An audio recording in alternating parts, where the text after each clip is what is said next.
But yeah, the Beast Hunter crankbait, this is IMA's answer to a bait that's in between a DD22 and like a fat-free shad.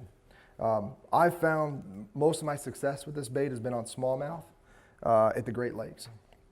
And the way that I work this bait and the way I've had success with this bait isn't necessarily grinding it on the bottom like I would with another brand. But what I'm doing with this bait is I'm sweeping it.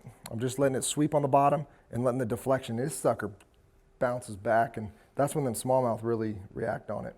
And here's a little shad color one. But you'll notice the bill on a crankbait like this, obviously it's going straight out from the nose. We started off with a wake bait that came down like this, and we gradually started moving them out like that, and that just gets your bait down deeper. So that's why this is a deep diving crankbait.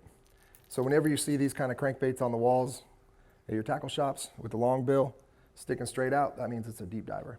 And obviously you can always read the backs of the box if you have any questions, but you'll get an idea once you start fishing them a lot, and you can pretty much just go, okay, I need a bait that's going to give me 6 to 8 foot, and you'll look at the bill. It might be a little bit shorter, and it might have a little bit more of an angle than that, but you can get a good guess just by looking at it after playing around with it for a while.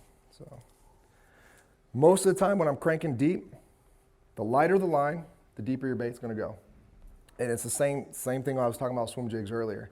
I might have that bait on a 12 pound, I may even have it on a 15, a 12, and a 10 the same exact day in the same tournament. And it just happens to do with the depth or the time of the day. And fish, they're gradually moving obviously throughout the day, but you want to be on top of them all the time or you're just wasting time. So it's real key to use your electronics and graph those fish. I use the Lowrance, and the structure scan's cool. That's something I ought to talk about real quick, because you go to like a Kentucky lake or you go to one of these Tennessee river systems, and you want to find schools of fish where you can actually ignite these schools of fish with a crankbait. And you can do it with that deep swim jig too, but the idea is to get a school ignited, because once you find those feeding fish, that's what's going to win those tournaments. So I'll go drive along the ledge, the main ledge, where it'll be like 10, 8 foot on top, and it'll drop down to 20. And you just use your side imaging.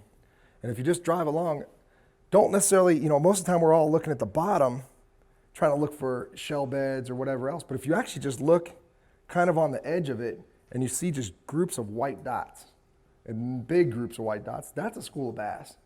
I mean, sometimes it might be a school of crappie or something like that, but most of the time, you're looking at a big school of bass, and you may have to make 5 or 6 casts, maybe in 10, 15. But if you can line up where you saw those fish, always hit a little marker on your when you see that, you obviously mark it on your waypoint on your graph. Just keep firing at it, and eventually you get one going, and it's lights out. I did that at Gunnersville, done it at Kentucky Lake, where you literally can't even take a break because you're just catching fish every cast, sometimes 2 at a time. And if you do want to catch 2 at a time, one of the coolest ways to do that is you hit one, kind of let them stay down there for a second. And when you got that school fired up, another one's going to try to grab that bait out of the fish's mouth. And that's how you load up 2 at a time.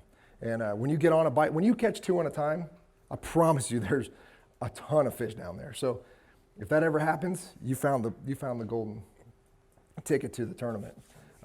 So deep diving crankbaits, if you can get on a bite like that, you're fishing to win. There's no other way. I mean, if you get on that bite, it's like getting on a swim bait bite in the early spring. You know that you're fishing to win the tournament. So that's why I like the Beast Hunter.